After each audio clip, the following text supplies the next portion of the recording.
So to give you an idea of what we're doing today, to see if you want to be here, this is what our agenda is for today. We're going to do a brief introduction of ourselves and the book. And then we're going to do a huge whole group. I think we have about 235 people brainstorm of key social emotional skills.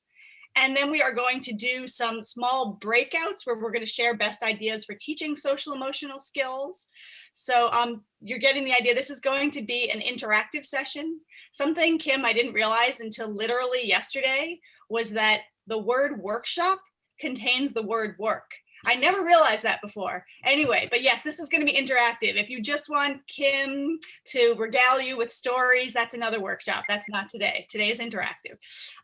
So after small breakouts, we are going to do an overview of all of the articles in this chapter. And we're going to have you choose one, read it live. We'll all go silent and read just one article. And then we're going to jigsaw and share some of what we learned from the article and implications. And we're going to come back as a whole group. And then at the very end, do stay till the end, because I am going to share ways that you can introduce the ideas from this chapter to your staff. And I'm going to save you thousands of dollars. Instead of having to pay for an expensive consultant, you can just use these ideas yourself. So do stay until the end. Kim, you want to go ahead and get us started? Absolutely. So welcome, everybody. Great to have you with us this afternoon or this evening or wherever you are in the world. Just briefly, you know the story of the Marshall Memo probably. I started it almost 18 years ago after I finished being a principal in Boston, 32 years in the Boston schools. Been doing it every week, 50 weeks a year for 17 and a half years.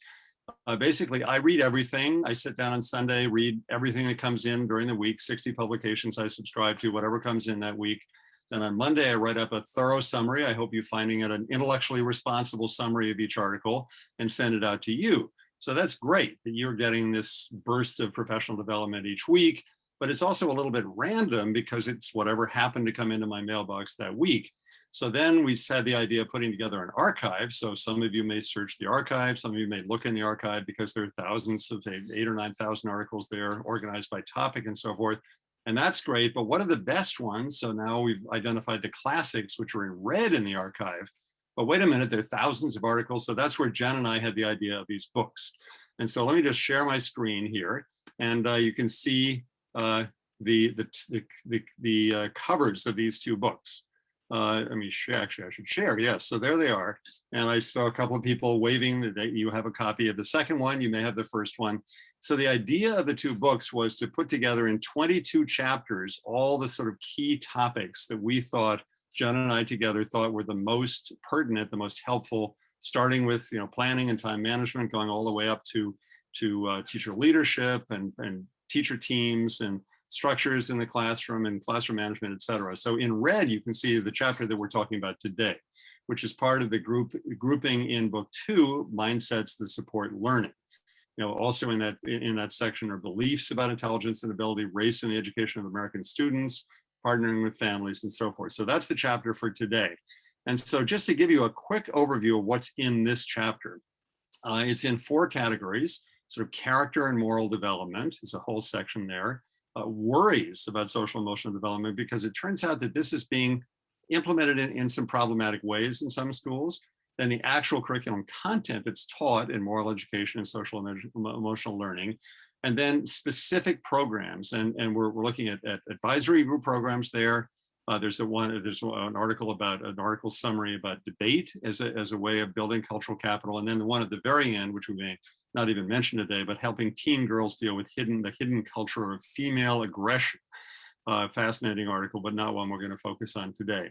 So those are that just gives you a quick idea of what this will be all about. And so let me hand it over. Oh, wait a minute. I wanted to tell you what my favorite idea from this chapter is. So I looked through this chapter again. My favorite idea comes from article number 8, and it's about perspective taking, getting kids to get out of their own head and into the heads of others, walking in another person's shoes or moccasins.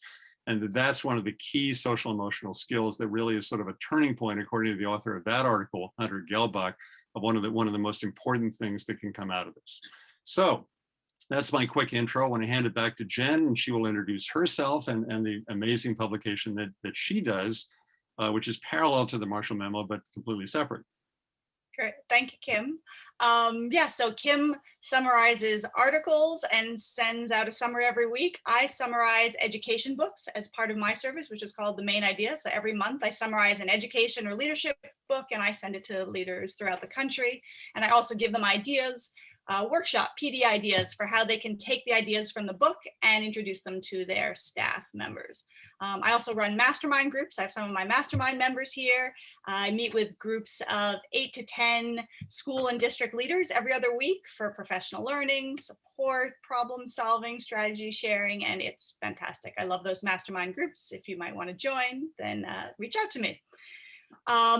So I picked a favorite article. I picked the 6th article as my favorite one. It's written by Paul Tough, who I just adore. I have at least one book summary of his.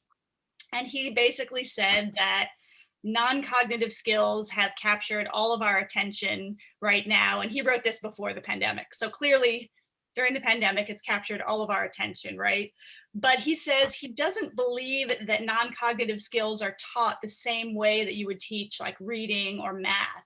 He thinks they're imparted in the environment. And so he says students who grew up with calm and consistent parenting, they tend to develop those skills of self-regulation and emotional awareness that other kids who grew up with more toxic stress don't naturally have. And so what do we do in schools when those kids with toxic stress show up? Well, they misbehave and we punish them, right? So he says instead what we really need to do is create the kind of classroom context, or our word for that is culture, right? School culture, classroom culture, where they too can develop some of those skills.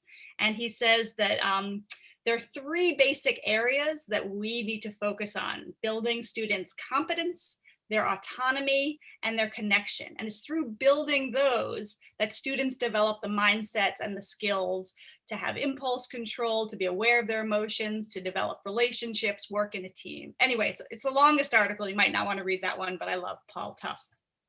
Anyway, so to get started now, we are going to ask you all to do a big group brainstorm in the chat. So I'm going to share with you. This comes from the first article, the David Light Shields article. He talks about 4 types of non-academic skills, and it doesn't really, the categories don't matter so much, but these are some examples of non-academic skills. I don't love the word soft skills, but here are some examples of them. And what we would love for you to do is in the chat to share. Imagine a student who's graduating from your school, whether that's elementary, primary, middle, high school. What are a couple of key non-academic skills you would be proud to say come from your school? You could just list 1 or 2 in the chat, just so we could have a big group share.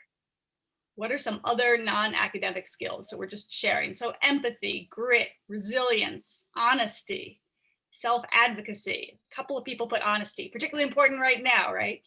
Appreciation for diversity, flexibility, integrity. These are great. Curiosity, wisdom, love it. Empathetic, perseverance. I will definitely share the chat later. Some people are putting some notes on there. Acceptance. Fantastic. So in addition to writing in the chat, take a moment and scroll through some of these non-cognitive skills that people have included. And I will talk later about this exercise, about having this figure and really thinking about what would we want our students to graduate with? What skills other than the typical math, science, social study, the skills that are in the standards? Creative problem solving. Someone said just 1. You could put 1 or 2, just what's top of mind. Connecting with others, Julie Mayring says. Hi, Julie. Compassion, I love that one. These are fantastic. A lot of people put compassion, empathy, and self-awareness. Handling failure, that's a big one. A lot in the news about that lately. Fantastic. So what we're going to do is we're going to be breaking up into a couple of breakout rooms today. And the first breakout room, what we're going to do is ask you to think we just talked about the what of social emotional learning. What types of skills might we be teaching in our schools? We're going to ask you to think briefly about the how. So what you're going to do is you're going to introduce yourself very briefly, 15 seconds, because these groups are larger than we had wanted. And then think about what have been your best ideas, or share one. What has been one good idea for teaching social emotional learning skills? And that idea can be actual, that you actually done it in your school, or aspirational. So we're going to put that question in the chat. And we're going to ask that the person with the longest hair, please go first so we can do this quickly. The person with the shortest hair, would you be the facilitator? We have a lot of leaders here. We have about 10 minutes and we have about 6 people in each group. So again, we're going to introduce ourselves and then share what's been a good idea that you've had for teaching social emotional skills, either that you've actually done or that you've had the idea for. So we're going to send everybody to breakout groups and we will come back in 10 minutes. Okay. I think we almost have everyone. Do we have Kim back? Oh, great. Nope. Some people are just coming back now. So welcome back. I hope everybody got, to share and steal a good idea or two. I heard a couple of good ideas.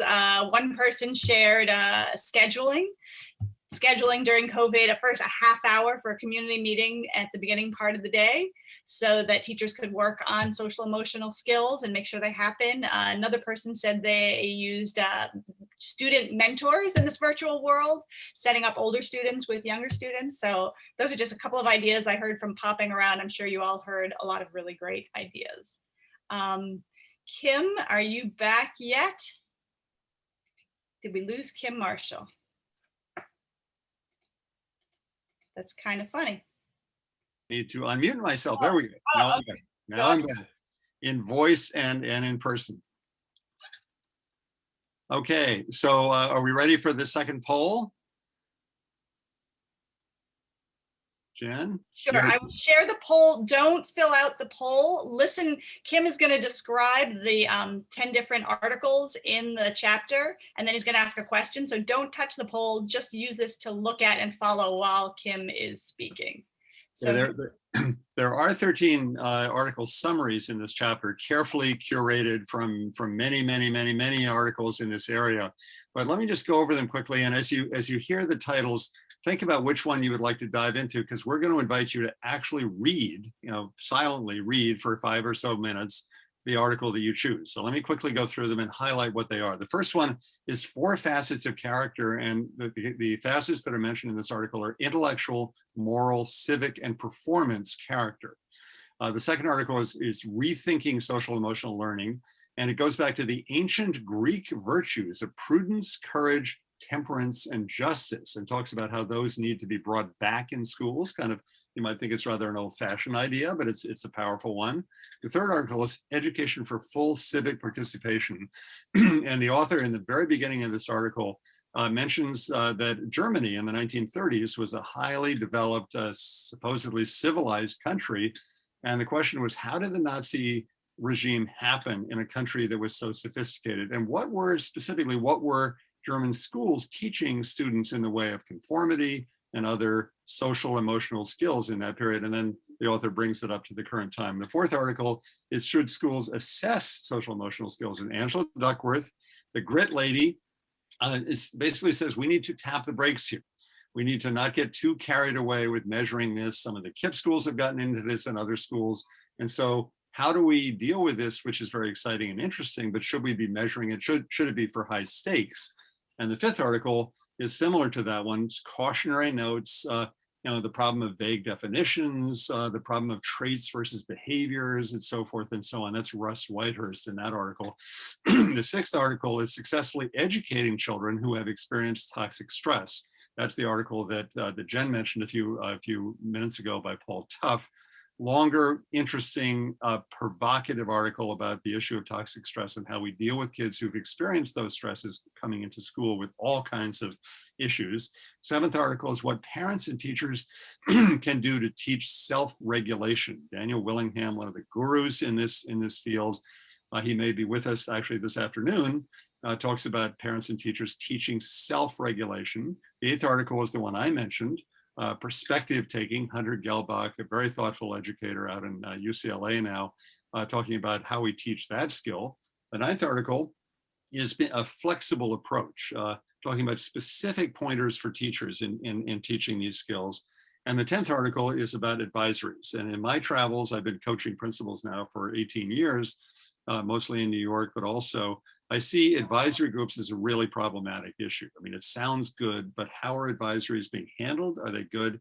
This article and the 11th article both deal with specific suggestions on that. So I'll stop there. So why don't you go ahead and just click the one article that you would most like to dive into, and then we will invite you to actually read that article. So go ahead, we'll do the poll now. And then Jen will share the results in a little bit, and we will see, just for interest, this should not influence your choice, but for interest, which of these 10 articles, and Zoom polls only go up to 10, which of those articles is of most interest to you? So for the one that's winning is what parents and teachers can do to teach self-regulation. Yeah, that's a good article. Self-regulation is super important. And the one that's coming in second is the Paul Tough one, which is a longer one. You might not want to read it live right now. Unless you're a speed reader. Yeah, well, we can give some extra time. And the one that seems, okay, we have a few people left who are voting. Why don't we take 15 seconds left to finish up the vote, and we'll share and then get some reading in. But yeah, there is some interest in just about all of the articles. And by the way, you're not committed to the one that you were voting for in the poll. You can read any of these 10 articles or any other one. But I think the idea now is to dive in and really get your head into one article, and then we're going to go into breakout rooms and do Jigsaw. So here are the results if you're curious to see which ones had a lot. The secret sauce, yeah, number 10 is those 2 articles on advisory. So it's really helpful if you run an advisory or would like to start one. That's a great one. All right.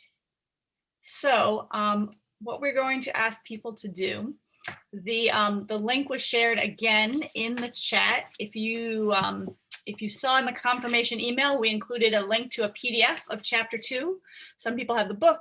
Some people can use the link there, and we're going to go silent and do a silent read. And for any of you who do PD for your teachers or your leaders, you know that people often don't read before a session. So we're a big fan of just carving out time to read in the meeting.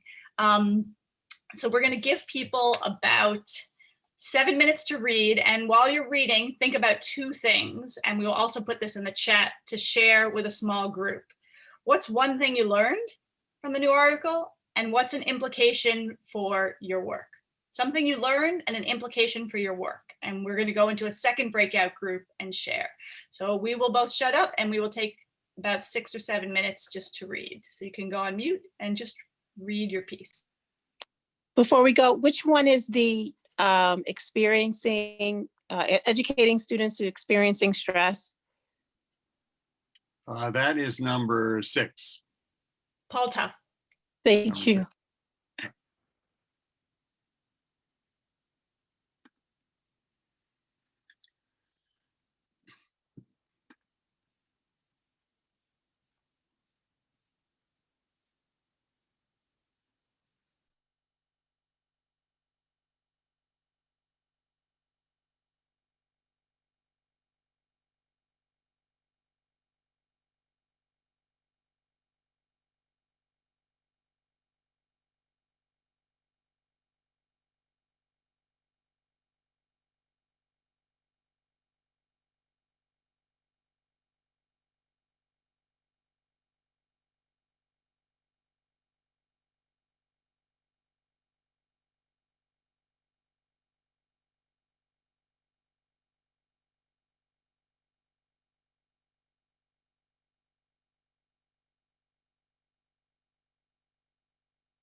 dive into the article a little bit and at least learn one new thing or have one thing that confirms what you already know and come up with an implication.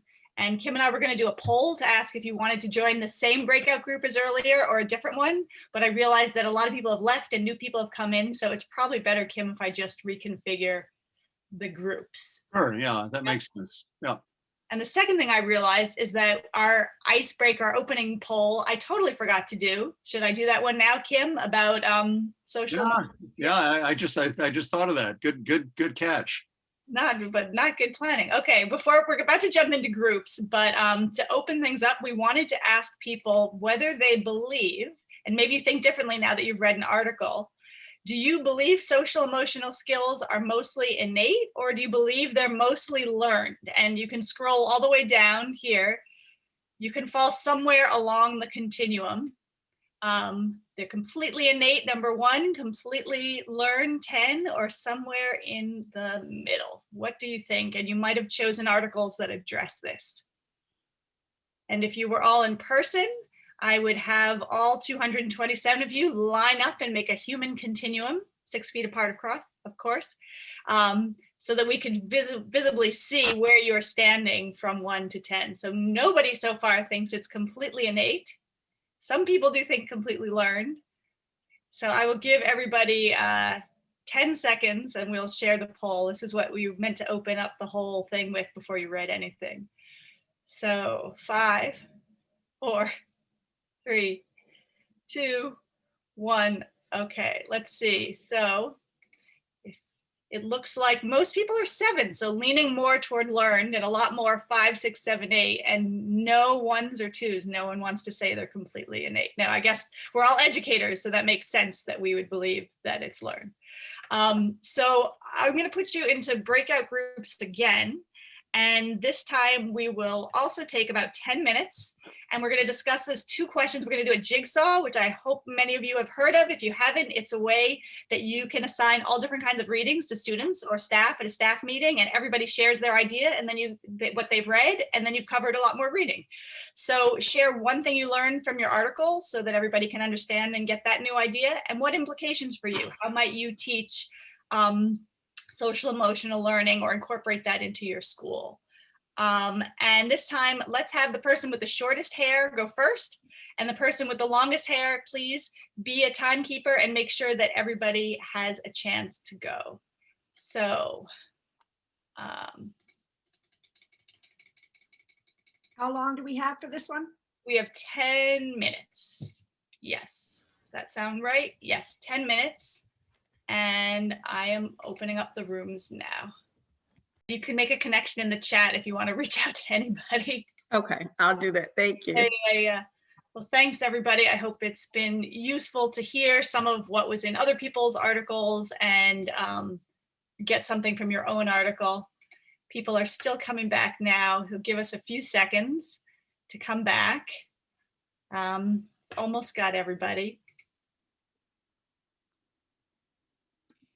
So good. I hope that was a useful jigsaw. It's a good, useful model. I was able to poke in a little bit. Saw one of my oldest friends, Emily McElhaney, there with Dawn Bentley.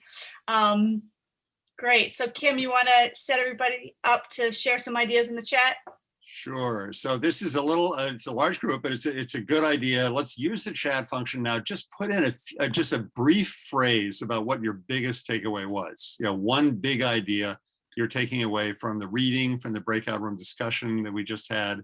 If you want to raise your hand electronically by going to the reactions and raise your hand, you should pop up to the top and we should be able to see you. If you want to share it verbally, or if you want to just put it in the chat, that's fine too. We're saving all these chats. So for you and for others who couldn't make it today, who are going to look at the link, it'll be fun to just see what were the biggest ideas and action implications. I think that's what we're really after. Big ideas taking away from the reading and the breakout room discussion. And if you want to raise your hand, over there we are, Perrin Phillips. Do you want to go ahead and unmute? Go ahead. Yeah, so I was sharing in our group, I've read number 9, and this is something I've been working with, different classrooms for a long time. The California used to have social emotional learning standards, and they were taken out several years ago, like probably many other states. But if you're a state that still has them, that's great. And I think this idea of having social emotional learning standards taught at every grade level, especially in elementary school, because then once, you know, adolescence hits, we're a little bit more prepared. But I think that would be amazing, to give students skills, and not skills taught, then the Article 9 talks about this, not skills taught just blanket, like teach to the middle, but actually differentiated by student personal experiences. Wow. And skills. Okay. I think Melissa was about to share. Do you want to go ahead? I saw the hand went down there. Melissa? Me, Melissa? Did I accidentally hit my hand? Uh, I might have, but I will think of something. So I just go for it. appreciate, well, I appreciate the group. I appreciate being able to interact with the folks from across the world. And I think for me, it is, we need to leverage this time of the pandemic to revisit how we might have been approaching social and emotional learning. I think leveraging all the innovation, all the really wonderful things that have surfaced because of the pandemic, and using that as a format to do some of this. Great. So a lot of stuff coming up in the chat. Jen, do you want to call out any of the key things popping up in the chat? Well, I just wanted to confirm what Melissa said, that the pandemic is a perfect time. While everybody, it's so clear how important social emotional learning is now, whereas before it might have been a little more controversial. So to ride that wave and to make some changes now is a great idea. Melissa, thanks for sharing that. A lot of people talking about, you know, relationships, routines, social justice, right? Certainly the connection between the article that talks about how are we educating kids if a Holocaust could occur, and the same thing went through my mind on January 6th while I was watching the Capitol being stormed, right? And what are we doing as educators that some of our kids who are now adults are doing this? So a lot of connection between social emotional learning and social justice learning, and one of the articles talks about that. Definitely feel free, go back and hit the rest of the articles. They're yours to keep. Anybody else want to share? It seemed like a lot of good small discussions. Are we all set? The person who raised the question of California and the standards, the question is also what happens, like Angela Duckworth asked, right? Once we have standards, then do we start assessing them? And then do people start gaming the system and try to, you know, just get an A in their social emotional learning skills, or are we genuinely teaching them? So it's a tricky line. I mean, what is tested is often what's taught, but it's often not taught well. Lily Medina, go ahead. Hi, I just wanted to talk about the standards a little bit and just integrating them with social justice standards. So I put them in the chat. I started to work on combining them with curriculum ideas that we're doing, and then also other programs out there like Pollyanna that integrate a lot of, you know, social emotional learning with the social justice work. Okay, great. Okay, so let's segue to the last segment here, which is Jen talking about her PD section. And this is, I want to make sure that you know that at the end of this chapter, and actually of all the chapters, there is a section written by Jen David Lang specifically on how to implement these ideas in a school. So Jen, take it away. Yeah, it was kind of a thrown away comment about I could save you thousands of dollars, but really you can do the professional learning yourself. So I'm just going to give you some broad ideas. You don't have to write any of this down. It's at the end of the chapter. But if you want to introduce these ideas to your teachers, to your leaders, it's a good idea to start by doing an introduction. Sometimes we jump right into, okay, here are the strategies, the skills, but you might need to step back and start with the rationale. You might start with some provocative questions like, should soft skills, should non-cognitive skills even be taught in schools? Can they be taught in schools? You might use that, that continuum that I meant to do at the beginning, the poll. Do you think they're innate or learned from 1 to 10? And have your faculty or your leaders line up and then really discuss why did you stand where you stood on that continuum? Why do you think they're learned or innate? We didn't have time for that discussion today. And then after you introduce it, you can have the teachers read one of the first 3 articles, which are really introductory articles, and maybe see if their thinking has changed, if they think they can be taught more after reading one of these 3 articles. You could jigsaw those as well. you could then do a big brainstorm of what are these non-cognitive or soft skills. I think they're hard skills to teach. I hate that word, soft skills, but what are these non-cognitive skills? So you could take, you know, that template that I had with the picture of the graduate and email me. I'm happy to send you that template. And you could have groups of teachers work to brainstorm different types of social emotional learning skills that they would want kids to when they graduate from your elementary school or your middle or high school. And then you could all come back together and you could have teachers vote. Imagine if teachers and staff voted on the 5 most important ones, either with Post-its if you're in person or online, and really coming out with 5 social emotional learning skills that you would teach throughout the school in all of your classes, in the hallways, in the cafeteria. 5 skills. So there are some suggestions for how you could come to consensus to do that with your school. So that's an introduction, and that's a bit about the what skills, but then there's the how do we teach them? So you could have your teachers do a jigsaw reading like we did, and I suggested certain articles that have really concrete strategies and ideas, and keep a little chart and have people write, what are the implications for what might we do in the classroom, or what might we do in the school? How might we teach this? If you already have advisory programs, and I know a lot of people do, I pulled out 12 traits of successful advisory programs, and you could have your teachers look at what you're already doing and then see, out of these 12, what are you doing well? What are you not doing, or what are you not doing so well, to try to improve what you already have in place. And then there's a final suggestion about engaging parents, because we've all said how important parents are to social emotional learning. So I suggested 2 of the articles, one about self-regulation and one about, sorry, I have a second article, it's written down, that you could share with parents. You could give the article to parents, and then you could have a coffee, you could have a virtual coffee, or if your parents don't speak English, you can also just invite them in and have a discussion with them after you've read the articles, and you can summarize and share and get their feedback and their ideas.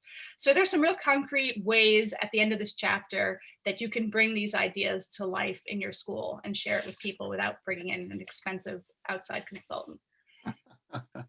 Great.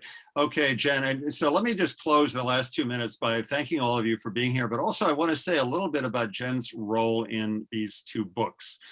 So when we first had the idea over a dinner in New York City some years ago, we just thought it would be easy. We just go into the memo archive and we pull out the best articles and we throw them together, and there were 22 chapters, and that seemed fine.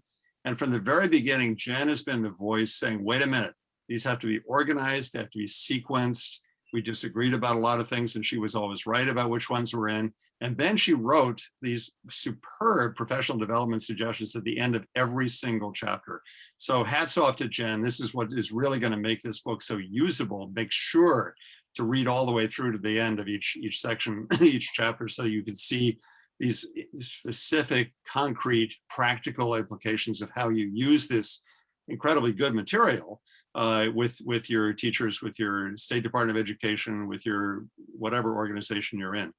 So great that you were all here, almost 200 people, 250 at the most. We would love your ideas about other chapters that you would think would be good for chapter chats, because this is the second one we've done. We're happy to do any others. Encourage your colleagues to send in suggestions. And I want to mention one other key thing, which is we are about to launch, probably in about a month, a website that will have access to all 22 chapters. So you'll be able to go in and grab the PDF of any of the chapters to use in your schools. But let's take it one at a time, because these chapters, they have a lot to them. There's a lot of meat here. So I salute all of you on the front lines of American education and international education, South African education. This is a really, really hard time. We are probably in the worst period right now of this horrible year, but we're going to come out of it. And I wish you much success in making it through this tough period, using these ideas and bringing the very best teaching to kids and the best support to families. Thank you so much.